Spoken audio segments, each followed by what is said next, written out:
Hold in your mind the last morning your prayers felt like they hit the ceiling. You were on your knees, or in the chair, or sitting at the edge of the bed, the place you always go. And the words went up, and something came back that felt like nothing. Not peace, not consolation, not the warmth you remember from earlier years, the warmth that used to come after a good rosary, after a confession, after a mass, where the music hit something true, and you drove home knowing something had happened.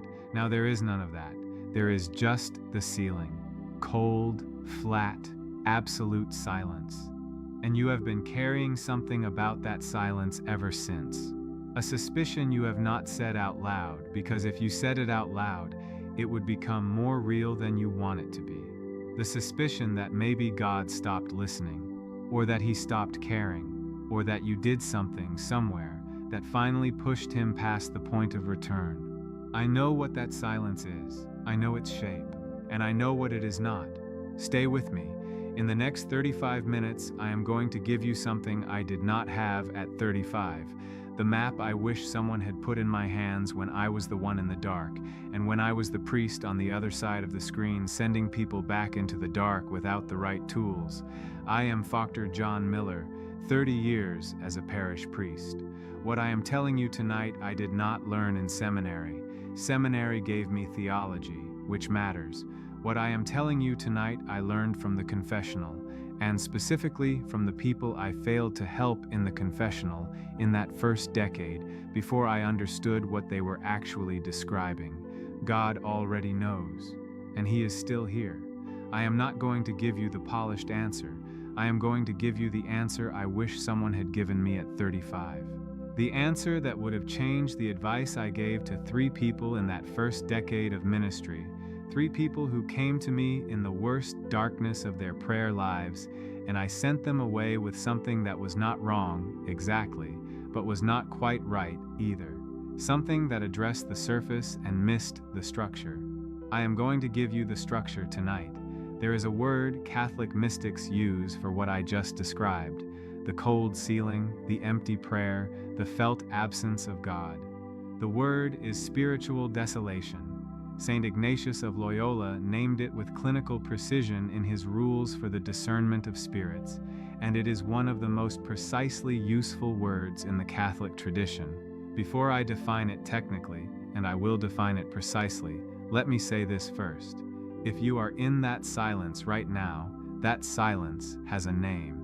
It has been described by people far holier than either of us.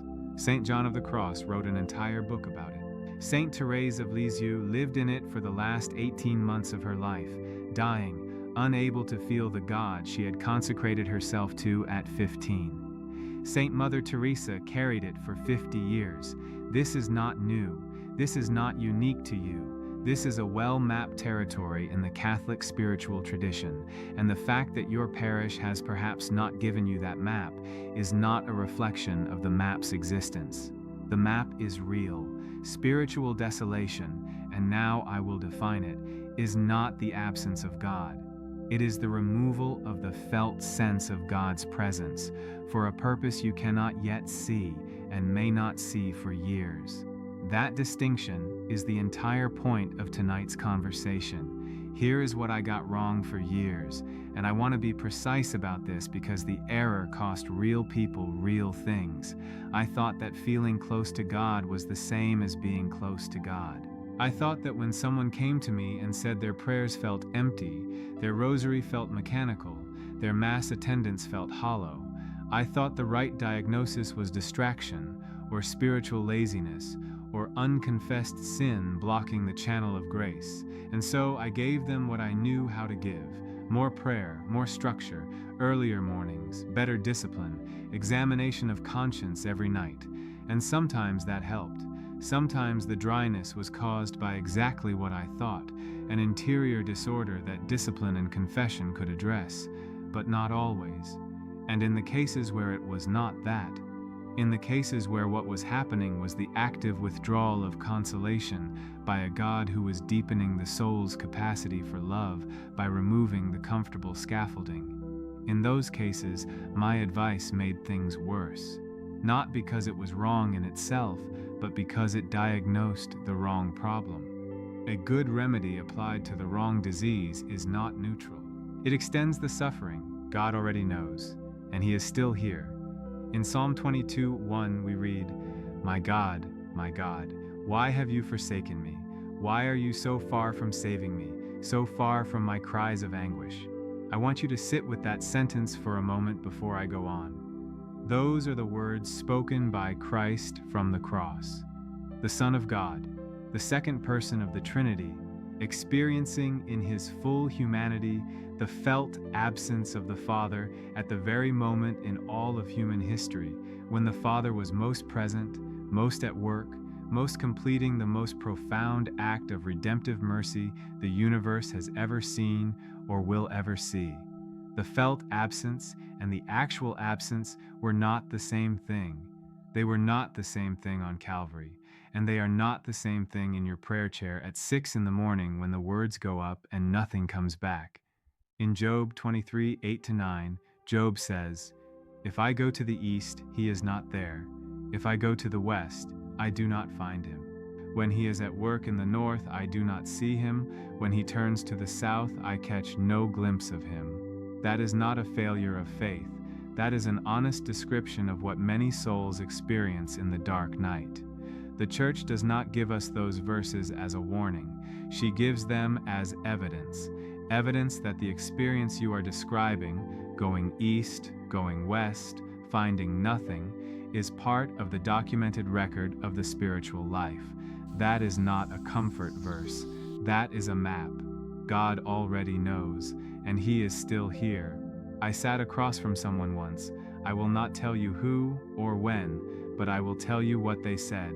This person had been praying for 11 years, daily Mass, rosary every afternoon, confession once a month, sometimes more. They had built their entire life around the sacraments in a way that was, by any measure, serious and sustained. And they came to me, and what they said to me was that for the last 2 years they had felt nothing, not diminishment, nothing. The Mass was attended and nothing landed. The rosary was said and nothing arrived. And they had been, for 2 years, conducting a private investigation of their own soul, searching backward through everything they had done and thought and chosen to find the moment when they had done the thing that closed the door. 2 years of that search, and they had found nothing. And what struck me, what arrested me mid-sentence, was what they said next. They said, "Father, my prayer during these 2 years has been the most faithful prayer of my life." They had continued when it cost them everything. They had driven to Mass when nothing in them wanted to go. They had knelt at the edge of the bed on the mornings when kneeling felt absurd. They had received communion when it felt like a transaction with the air, and they sat across from me and asked, "Is God gone?" And I said what I should have said at 35 and did not. "No, you are in the dark night. You are precisely where you are supposed to be. The faithfulness you are describing, the continuity you have maintained through 2 years of interior winter, that is not failure. That is the most advanced spiritual state you have described to me in this conversation." They looked at me the way people look when they are told something they cannot quite accept because it requires revising too many prior conclusions. I have not forgotten that look. God already knows, and He is still here. The first lesson is the one I had to unlearn before anything else in this conversation could make sense. It is the foundational clearing of ground, and the thing I had to unlearn was this: the felt consolations of prayer are not God. They are God's gift. And like every gift given to a growing soul, they must be, eventually, withdrawn. St. John of the Cross describes this in the dark night of the soul, in what he calls the active night of the senses. He writes that God withdraws sensory consolation specifically to wean the soul from what he calls spiritual gluttony, the addiction to the feeling of prayer rather than to the God who is the object of prayer. We can become, without knowing it, lovers of consolation rather than lovers of God. We can come to prayer hungry for the warm feeling And when the warm feeling comes, we call it prayer. And when it does not come, we call the absence a sign of something wrong. And God, in a mercy we almost always experience as cruelty, removes the feeling, not to punish, not because we failed, but to ask a question that cannot be asked any other way. Would you still be here if it cost you something? Would you still be here if this were nothing but obligation and will? The person who continues praying into the silence, who maintains the habit of prayer when the habit produces nothing that feels like reward, is answering that question with their body and their time and their discipline, and the answer they are giving is yes. Let me say that more precisely, because the word consolation is one of those theological terms that sounds comfortable and harmless until you understand how loaded it is. In the Ignatian tradition, consolation is not the same as feeling good. It is specifically the felt movement of the soul toward God, the inner warmth, the tears of devotion, the sense of clarity in prayer, the quiet certainty after a good confession that something has moved. All of that is consolation, and Ignatius is careful to say that consolation is a gift, a real gift, not a trick, but a gift that must not be confused with its giver. When a young soul receives consolation, they grow. When a maturing soul begins to move past the need for consolation, God begins the withdrawal, not completely, not permanently, but significantly enough that the soul notices, significantly enough that the soul, if it has not been prepared, concludes that something has gone wrong. The action for this week is simple and slightly uncomfortable. I want you to write down in one sentence what your prayer has looked like during the dry period, not what it has felt like, what you have actually done. One sentence of concrete behavior, because that sentence is evidence. It is the record of a love that has continued past the point where love felt good.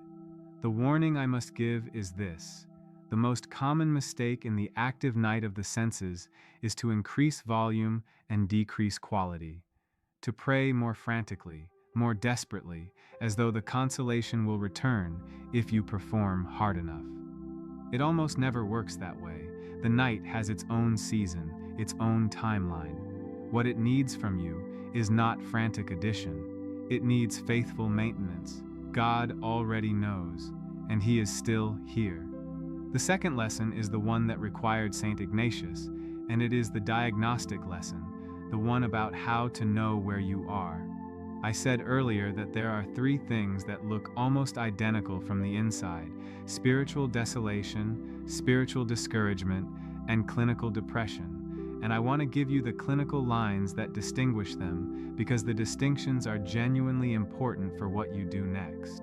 St. Ignatius, in his 14 rules for the discernment of spirits, rules he developed from his own experience of extended darkness before and after his conversion, describes desolation as darkness of soul, turmoil of mind, incitement to what is low and earthly, restlessness rising from many disturbances and temptations, leaving the soul tepid, sad, and feeling itself separated from its Creator. He says, during desolation, we must never change the good resolutions we made in consolation. Never change them. Stay the course. The reason is that desolation is not information about the direction. It is not a signal that the direction was wrong. It is a weather condition, and you would not conclude that the road was wrong because the weather turned cold. Discouragement, by contrast, the devil's counterfeit, has a particular edge that desolation does not have. It whispers urgency. It says, "This is the end. Walk away now. There is no point in continuing." The voice of desolation is heavy, but it does not demand exit. The voice of discouragement insists on exit. If you are hearing a voice that says the whole thing is over and you should stop, that is not God, and it is not desolation. That is the adversary. Bring it to a confessor. And clinical depression, which is real, which is medical, which coexists with spiritual experience without being the same as spiritual experience, can usually be recognized because it does not stay inside the spiritual domain. It crosses into the bodily, sleep, appetite, energy. It crosses into the relational, withdrawal from people who have nothing to do with faith. It crosses into the vocational, difficulty functioning in work that has no spiritual content. If your darkness has crossed all three of those lines, please speak with a physician. That is not a defeat. That is wisdom. The action. Look at your darkness and ask one question. Do I still know what I am doing, even if I feel nothing? If the answer is yes, even a faint, reluctant yes, you are in desolation, and the instruction is to hold.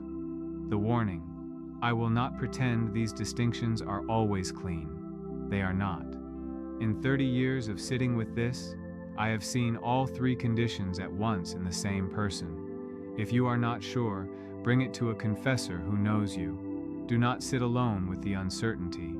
God already knows, and He is still here. The third lesson took the longest to see, not from a book, but from the accumulated weight of the same pattern across hundreds of confessions over decades. And it is a lesson I almost did not include tonight, because it can be easily misheard. But I have seen its truth too consistently to leave it out. The Eucharist received when you feel nothing is worth more to your spiritual formation, more in the Catholic theological tradition, than the Eucharist received in consolation. I want to say that again more precisely. The act of receiving the body of Christ when it moves nothing in you, when you walk away from the altar unchanged by any evidence you can detect, when you drove to Mass in the dark and drove home in the dark and the Mass happened in between and you were there and it was nothing but attendance. That act is an act of pure faith, not performed faith, not comfortable faith. The faith the letter to the Hebrews means when it says faith is the substance of things hoped for, the evidence of things not seen. Evidence of things not seen. You feel nothing. You continue. That gap between the feeling and the continuation, that gap is the sacrament doing its work in the deepest structure of the soul, below the register of feeling. Saint Therese of Lisieux, I mentioned her earlier, describes in her autobiography what she calls her tunnel. She is in the last 18 months of her life. She is 23, 24 years old. She is dying of tuberculosis. She writes that she has entered a tunnel of thick darkness in which she can no longer feel the reality of heaven, in which the very faith she once experienced as warm and near has receded behind a wall of cloud. She writes, "When I sing of the happiness of heaven and the eternal possession of God, I feel no joy in this, for I sing simply of what I want to believe." Not what she feels, what she wants to believe. She distinguishes them, and she continues. She eats her meals, she does her small duties, she says her prayers, she tends to the sisters around her with a kindness her interior state gave her no felt reason to offer, and she was canonized Doctor of the Church. The action. If you have stopped receiving communion during dryness because it felt meaningless, go back this week. Not because it will feel different. Go back because your going back in the absence of feeling is precisely the act of love that the darkness is designed to produce. The warning, this is the teaching I deliver most bluntly, and I deliver it without apology. I have sat with people in this very chair, who stopped receiving communion during dryness because they said the words, "It doesn't mean anything to me right now." That conclusion, that the Eucharist's value is conditioned on what you feel, is one of the most destructive spiritual misunderstandings I encounter in the confessional. The meaning does not live in your feeling, it lives in the sacrament itself. God already knows, and He is still here. The fourth lesson is the confrontational one, and I want to say it without softening, because I think the softened version has cost too many people too much. I have come to believe, not as theological certainty, but as pastoral observation from 30 years of sitting across from people in crisis, that most of what Catholics describe to me as "I lost my faith" is not a loss of faith. It is an exit from the dark night. It is the moment when the dryness became unbearable, and nobody named it, and the person decided, consciously or without fully realizing it, that the absence of consolation was evidence of God's absence. And they began slowly, quietly, without drama, to step back from the sacraments, from prayer, from the habits and structures that had organized their spiritual life, not in a dramatic apostasy, in the slow, practical, almost reasonable way that a person stops doing something they have convinced themselves is no longer working, and often the exit happens during what is, by any other measure, the most advanced and most serious period of their spiritual life. They leave at the peak. They leave at the moment the dark night is doing its deepest work, and years later, sometimes a decade later, sometimes more, they will sit across from a priest and say, "Father, I lost my faith." And what I hear now, that I did not hear at 35, is, "I was in the dark night, and nobody named it for me. The silence felt like abandonment. I had no map, and I left." The "until it is too late" in the title of this video is not a threat. It is a description.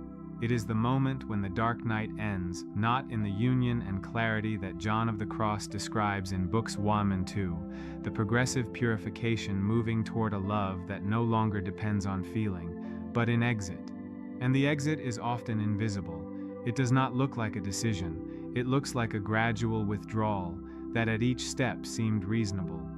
Saint Mother Teresa, and I say this with full awareness that some of you may be hearing this for the first time, experienced 50 years of interior darkness. The letters published after her death, against her wishes, reveal a sustained interior dryness that lasted from the early years of her work among the dying in Calcutta until near the end of her life. 50 years.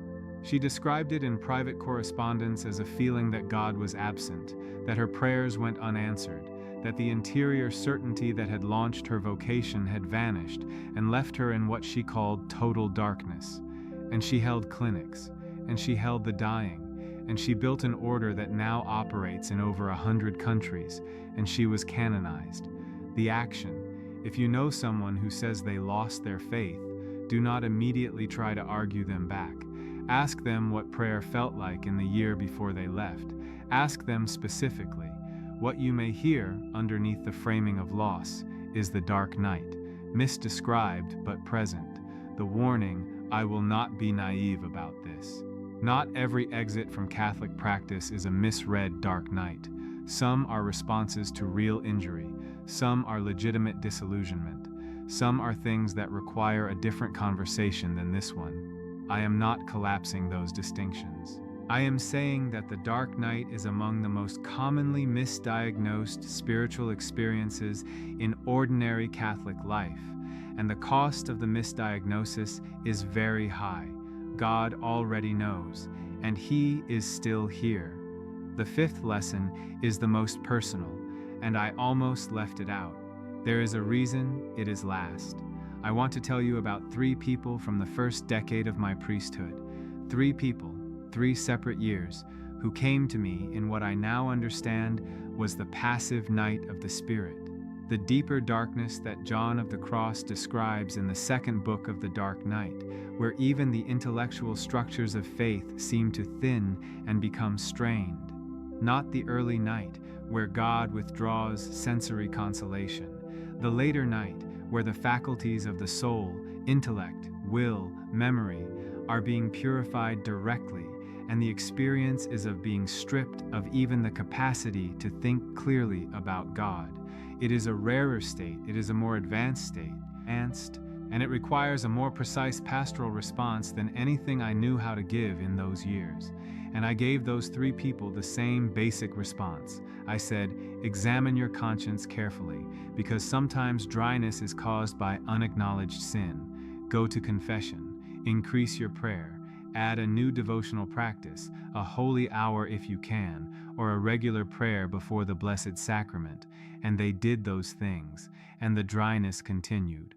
And 2 of the 3 eventually left, not dramatically as I said, but slowly, in the way of accumulating distance that eventually becomes permanent. The 3rd stayed, but stayed with a wound in their relationship to prayer that I think I made worse by implying that the darkness was diagnostic of something wrong with them, when the darkness was in fact diagnostic of something being formed in them. What I would do differently, and this is the fifth lesson, the most personal one, is this: I would name it first, before anything else. Before any prescription or devotional addition or examination of conscience, I would sit with them and say, what you are describing has a name. It is called the dark night of the soul.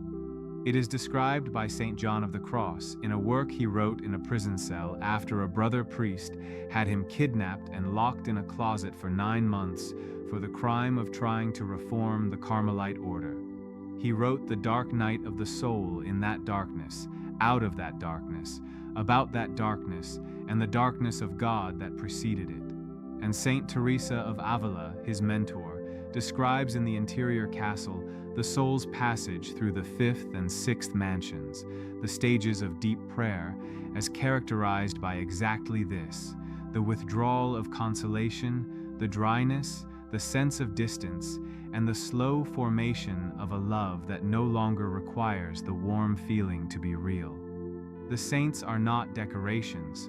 The Church does not offer them as inspiration. She offers them as evidence that what you are describing has been experienced, documented, and understood, and that every single person in the historical record who stayed through it came out on the other side with something that the consolation alone could never have produced.